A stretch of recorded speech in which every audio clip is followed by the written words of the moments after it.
অনেকেই বলছেন এই যে পতিত স্বৈরাচার শেখ হাসিনা এবং তার এখানকার দোসররা এই সমস্ত কমিউনিটিকে উস্কে দিচ্ছে যে এখনই দাবি আদায় করতে হবে, এখনই বেতন বৃদ্ধি করতে হবে।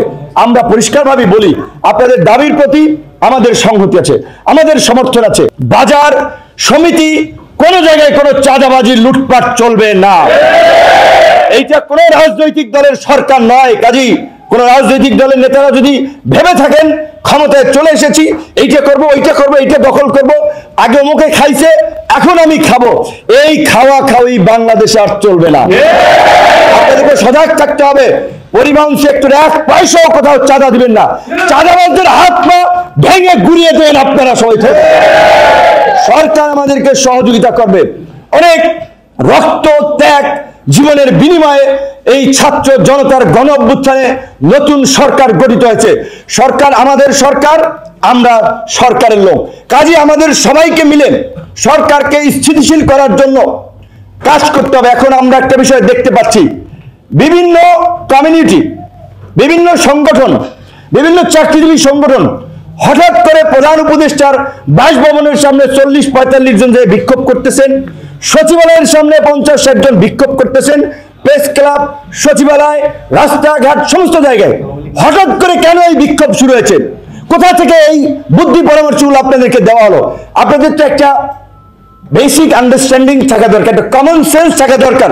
একটা নতুন গভর্নমেন্ট বসেছে, তাদেরকে দপ্তর, মন্ত্রণালয়, অধিদপ্তর এটা বুঝতেও তো 10 থেকে 15 দিন সময় লাগবে।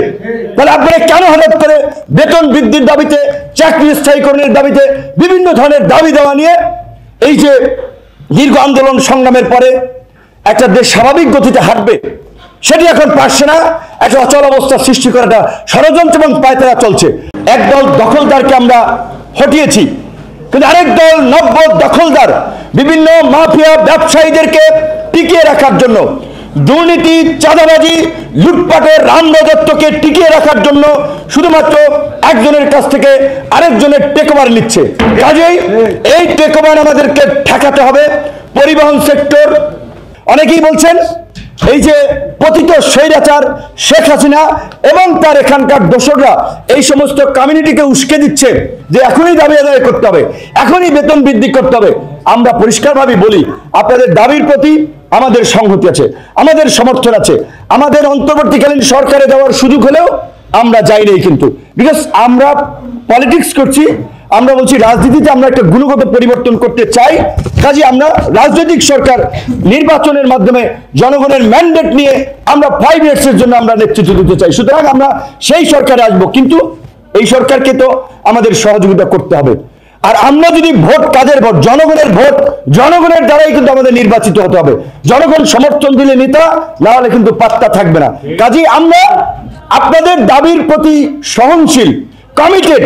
আপনাদের দাবি আদায় আমি আপনাদেরকে কথা দিচ্ছি, এই গণ অধিকার পরিষদ, প্রবাসী ছাত্র যুব শ্রমিক অধিকার পরিষদ, আমরা সবাই আপনাদের সাথে রাজপথে থাকবো। কিন্তু অনেকেই বলছেন এই যে পতিত স্বৈরাচার শেখ হাসিনা এবং তার এখানকার দোসররা এই সমস্ত কমিউনিটিকে উস্কে দিচ্ছে যে এখনই দাবি আদায় করতে হবে, এখনই বেতন বৃদ্ধি করতে হবে। আমরা পরিষ্কারভাবে বলি, আপনাদের দাবির প্রতি আমাদের সংহতি আছে, আমাদের সমর্থন আছে।